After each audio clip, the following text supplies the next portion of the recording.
बिस्मिल्लाहिर्रहमानिर्रहीम। अस्सलाम वालेकुम डियर स्टूडेंट्स। आज आप स्टार्ट करेंगे कंप्यूटर साइंस का chapter number 10 fundamentals of the internet, lecture number 6 of week 7।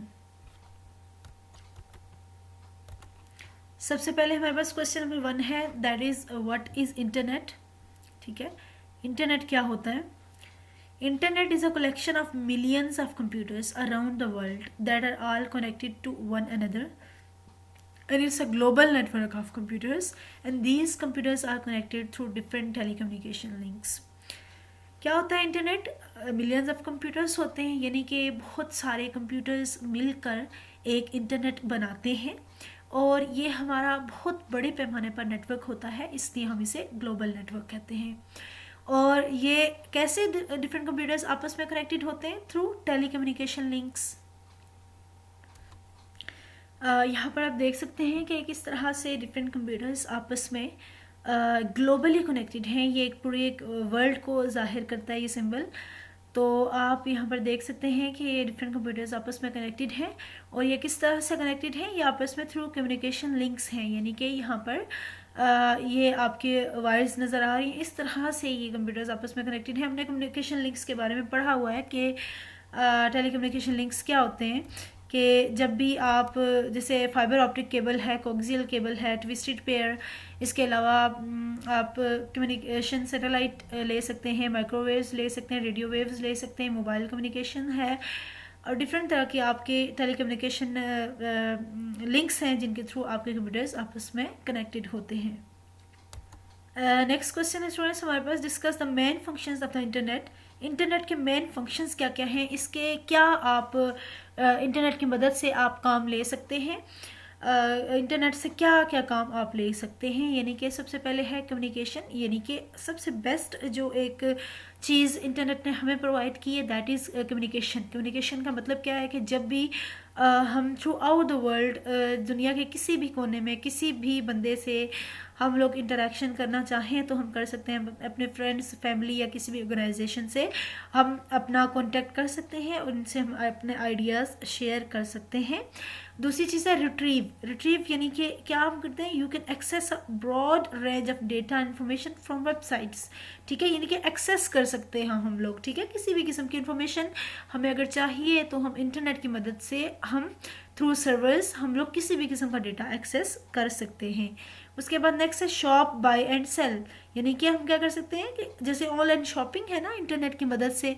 अब डिफरेंट वेबसाइट्स हैं जैसे दराज.pk है, ठीक है, और डिफरेंट आपकी वेबसाइट्स अमेज़ॉन है, इस तरह की वेबसाइट्स आपके पास मौजूद हैं इंटरनेट पे, जिनकी मदद से आप क्या करते हो कि आप ऑनलाइन ऑर्डर देते हो और आपको घर पे डिलीवरी मिल जाती है और आप ऑनलाइन पेमेंट भी करते हो।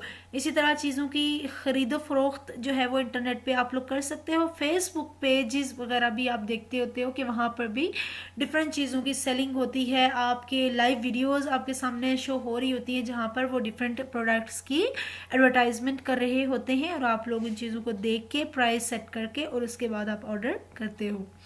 उसके बाद नेक्स्ट है हमारे पास, what do you know about ARPANET. ARPANET क्या होता है? During cold war America developed a network name ARPANET. ठीक है, ये एक नेटवर्क का नाम है, ठीक है, एक नेटवर्क का नाम है जिसका नाम था जी आर्फानेट। एंड ये कब डेवलप किया गया था? एक किसने डेवलप किया था? एक रिसर्च प्रोजेक्ट एजेंसी आर्फा ने, ठीक है, ये हिस्ट्री हम सेकंड चैप्टर में ये भी पढ़ चुके हैं, ठीक है। तो एक नेटवर्क था जो कि एक एजेंसी है, एडवांस रिसर्च प्रोजेक्ट एजेंसी, उसने ये नेटवर्क बनाया था। क्यों बनाया था?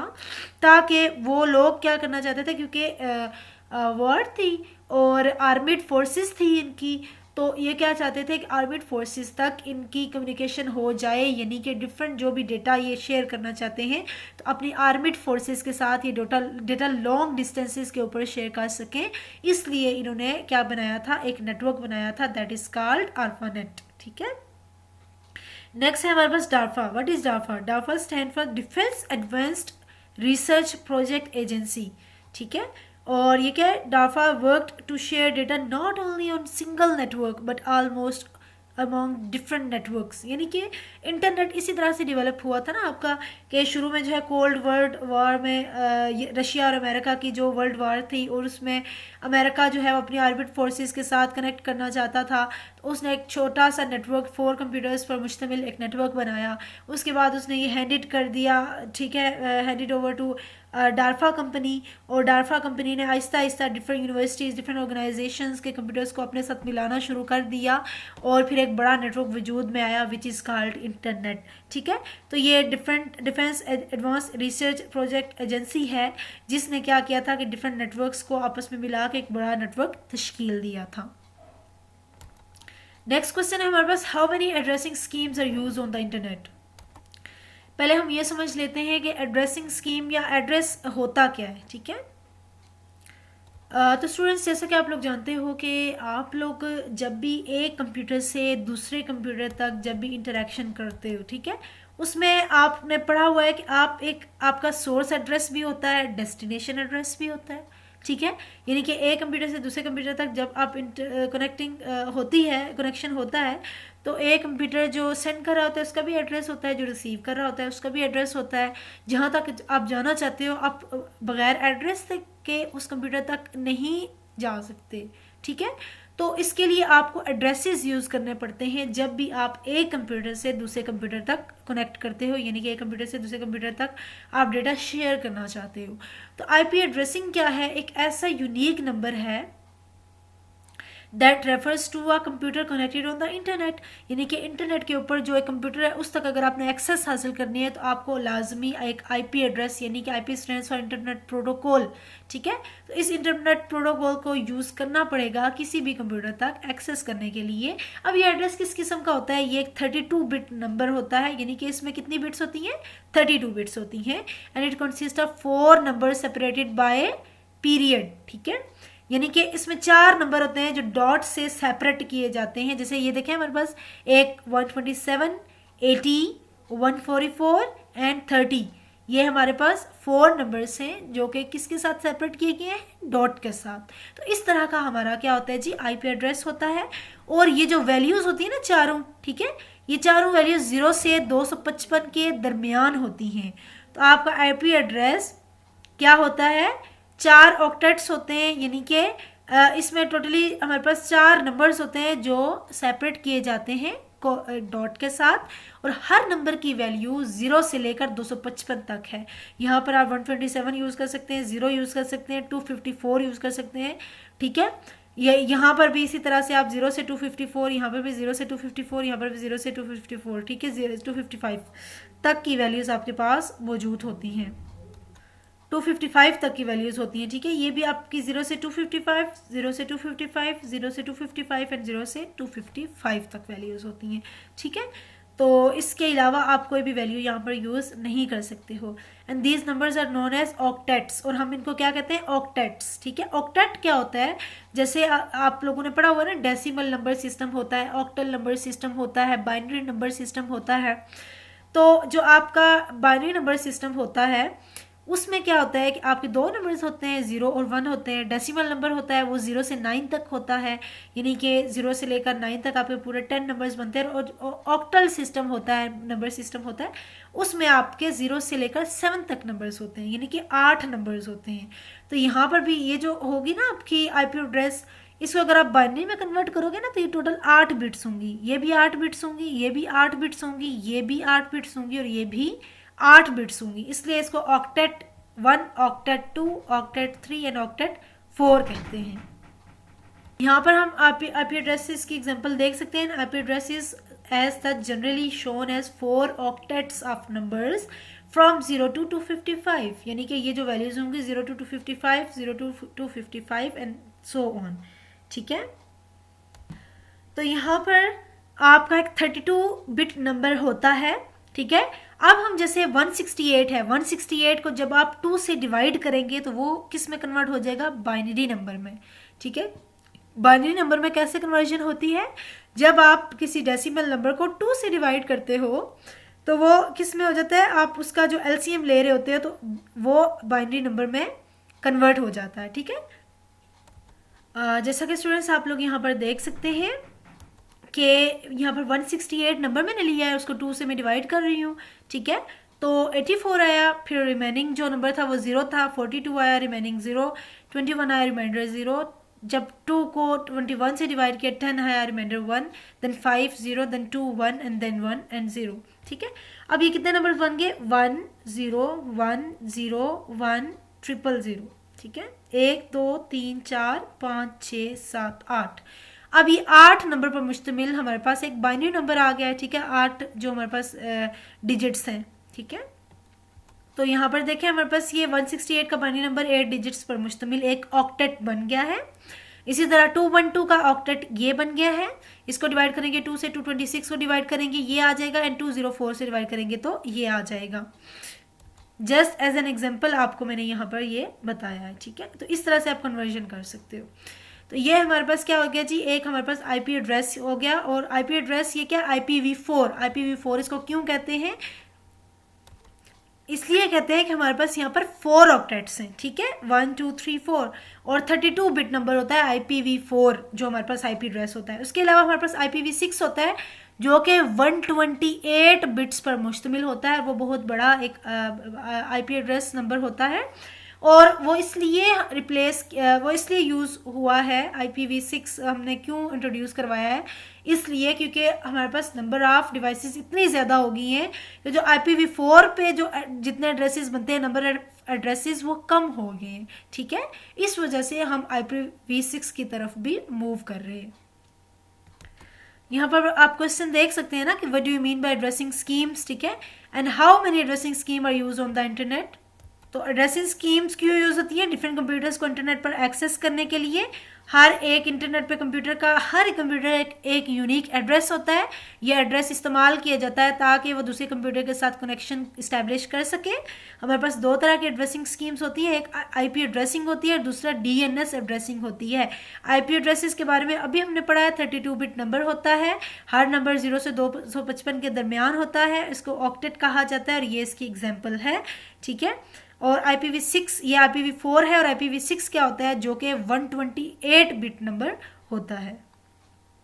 बच्चों हमारे पास नेक्स्ट जो है वो DNS एड्रेसिंग होता है। DNS एड्रेसिंग क्या होता है? देखिए IPv एड्रेस जो है वो नंबर होता है, ठीक है। जैसे 168.121.24.1 तो एक नंबर होता है। अब जब भी आप किसी भी कंप्यूटर को एक्सेस करना चाहें, अपनी फ्रेंड के कंप्यूटर को एक्सेस करना चाहें, आप अपनी किसी ब्रदर कोई किसी और एरिया में आप वहाँ पे उनके डिवाइस को एक्सेस करना चाहते हैं, डिफरेंट फ्रेंड्स की वेबसाइट्स को डिवाइसेस को एक्सेस करना चाहते हैं, आप किसी मेल सर्वर से आप अपना ईमेल सेंड कर रहे हैं या कुछ और कर रहे हैं, तो आपको देखिए कितने सारे आईपी एड्रेसेस को याद रखना पड़ेगा। और आपके लिए पॉसिबल है इतने सारे नंबर्स को याद करना? बिल्कुल भी नहीं।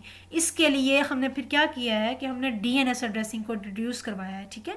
एंड DNS एड्रेसिंग क्या होता है कि इसमें हम लोग क्या करते हैं, एक टेक्सचुअल हमारे पास जो है वो एड्रेस होता है जिसमें टेक्स्ट होता है, ठीक है, नंबर्स नहीं होते। तो IP address is difficult to remember for the users. All servers on the internet also have human readable names. तो इसीलिए तमाम के तमाम जो कंप्यूटर पे सर्वर्स इंटरनेट पे सर्वर्स हैं इंटरनेट पर, उनके हमने ह्यूमन रीडेबल नेम्स भी रखे हुए हैं, ठीक है। और इनको हम क्या कहते हैं? डोमेन नेम, यानी कि हर एक सर्वर का एक डोमेन नेम होता है, और डोमेन नेम टेक्स्ट पर मुश्तमिल होता है नंबर्स की बजाय, और ये आसान होता है याद करना as compare to IP address. जैसे कि हमारे पास क्या है, www.hotmail.com। हॉटमेल हमारे पास एक सर्वर है, ठीक है। और जब भी हम हॉटमेल को एक्सेस करना चाहें तो हम क्या करेंगे, www.hotmail.com। तो ये हमारे लिए आसान होगा एज कम्पेयर टू कि हम इसका एक आईपी एड्रेस याद करें। तो इसमें दो पार्ट्स पर मुश्तमिल होता है, एक होस्ट नेम होता है, एक डोमेन होता है, ठीक है। होस्ट नेम क्या होता है, जो कि अभी हमने देखा है हॉटमेल, ठीक है। The domain name represents the institution that uses the address, ठीक है। अब किस किस्म की ऑर्गेनाइजेशन है जिसका ये एड्रेस है, ठीक है।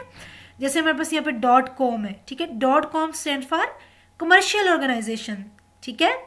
EDU देखें आप लोग कभी वेबसाइट्स एक्सेस करते हैं, जैसे www.fbsi जैसा कि ये हमारे पास वेबसाइट है www.fbisc.edu.pk। यहाँ पर क्या है जी, edu लिखा हुआ है। edu क्यों? क्योंकि ये फेडरल बोर्ड का हमारे पास एक वेबसाइट है, तो ये एजुकेशन से रिलेटेड है, इसलिए हमने क्या किया यहाँ पर, ये क्या लगाया, edu लगाया है, नॉट कॉम। ठीक है, तो ये क्या होगी, एजुकेशनल इंस्टीट्यूशन हो गया। gov गवर्नमेंटल डिपार्टमेंट्स के लिए, MIL मिलिट्री ऑर्गेनाइजेशंस के लिए, नेटवर्क प्रोवाइडर्स के लिए, ORG नॉन प्रॉफिट ऑर्गेनाइजेशंस के लिए। तो यहाँ पर हम कुछ भी यूज़ कर सकते हैं, .com भी यूज़ कर सकते हैं, edu भी यूज़ कर सकते हैं, gov भी यूज़ कर सकते हैं, मिल भी यूज़ कर सकते हैं, नेट भी यूज़ कर सकते हैं, और ORG भी यूज़ कर सकते हैं, डिपेंड ऑन द ऑर्गेनाइजेशन। तो ये DNS एड्रेस एक ऐसा एड्रेस होता है जो कि ईजी टू रिमेंबर होता है। ठीक है, तो अभी हमने क्या, कौन सा क्वेश्चन रीड किया है जी, DNS एड्रेसिंग। तो ये हमने सारा पढ़ लिया है कि IP एड्रेस मुश्किल होता था, जिसकी वजह से हमने DNS एड्रेस को यूज़ किया, क्योंकि वो इजी टू रिमेंबर होता है, और उसमें दो चीज़ें होती है, एक होस्ट नेम होता है और एक आपकी organization top level domain name होता है। इसको हम टॉप लेवल डोमेन्स भी कहते हैं। ठीक है, ये टॉप लेवल डोमेन कहलाती है, .com .edu। तो उसके बाद है next question, what are included in an internet address. ठीक है, इंटरनेट एड्रेस होता है, उसमें क्या क्या चीज़ें होती हैं। इंटरनेट एड्रेस के 4 पार्ट्स होते हैं। एक आप क्या करते हो, जैसे आप लोग यहाँ पर देख सकते हो कि हमारे पास एक कंप्लीट एक वेब एड्रेस है। ठीक है, जिसका है http://www.google.ca। अब यहाँ पर HTTP क्या है जी, हाइपर टेक्स्ट ट्रांसफ़र प्रोटोकॉल, जो कि आप लोगों ने पढ़ चुके हो। आप लोग क्यों यूज़ होता है, आप ब्राउजिंग कर रहे होते हो तो वहाँ पर यूज़ होता है सर्चिंग वगैरह के लिए HTTP। ठीक है, और लिंक्स आप जो भी आप देखते हो गूगल क्रोम के ऊपर भी जब आप देखते हो तो एक लिंक होता है, जिसका पहला पार्ट जो होता है वो HTTP :/ होता है। ठीक है, दूसरा पार्ट क्या है, www क्या होता है, www stands for world wide web, यानी कि इंफॉर्मेशन सिस्टम है जिसके अंदर डिफरेंट वेबसाइट्स पड़ी होती हैं। उसके बाद आप लिखते हो गूगल। ठीक है, और गूगल क्या है जी, गूगल वेब सर्वर है। ठीक है, और उसके बाद CA ये बताता है कि ये साइट जो है वो कनाडा में है। ठीक है, तो एड्रेस के पार्ट्स हैं, name of the host computer. ठीक है, जैसे www.google.com, तो गूगल आपका एक गूगल सर्वर है। ठीक है, जो कि होस्ट कंप्यूटर है। इसी तरह नेम ऑफ द इंस्टीट्यूशन और ऑर्गेनाइजेशन, और ये क्या है जी, आपका इंस्टीट्यूशन कौन सी है, google.com, com stands for commercial organization. ठीक है, और द डोमेन नेम, जो आपका डोमेन नेम होता है, टॉप लेवल डोमेन नेम। ठीक है, यहाँ पर भी आप देख सकते हैं कि यहाँ पर पहले क्या है आपका हाइपरटेक्स्ट ट्रांसफर प्रोटोकॉल, फिर www सब डोमेन, और फिर यहाँ पर हमारे पास गूगल है डोमेन नेम। ठीक है, और उसके बाद क्या है हमारे पास .com, यानी कि टॉप लेवल डोमेन। ठीक है, तो ये हमारे पास एक URL होता है, जब हम टाइप करते हैं तो हमें जो रिक्वायर्ड हमारी वेबसाइट है वो हमारे सामने आ जाती है। और इंटरनेट एड्रेस को हम लोग वेब एड्रेस भी बोल सकते हैं, URL भी बोल सकते हैं, यूनिफॉर्म रिसोर्स लोकेटर। ठीक है, इंशाल्लाह नेक्स्ट लेक्चर में हम लोग इनको डिटेल से पढ़ेंगे। तो आज हमने शॉर्ट क्वेश्चंस को डिस्कस किया है। इंटरनेट क्या होता है, इंटरनेट के फंक्शंस, ARPANET, DAFA, और IP एड्रेसिंग क्या होती है, कौन कौन सी IP एड्रेसिंग स्कीम्स हैं हमारे पास, और इंटरनेट एड्रेस क्या होता है। ठीक है, तो होप सो आपको आज का लेक्चर समझ आया होगा। Thank you so much.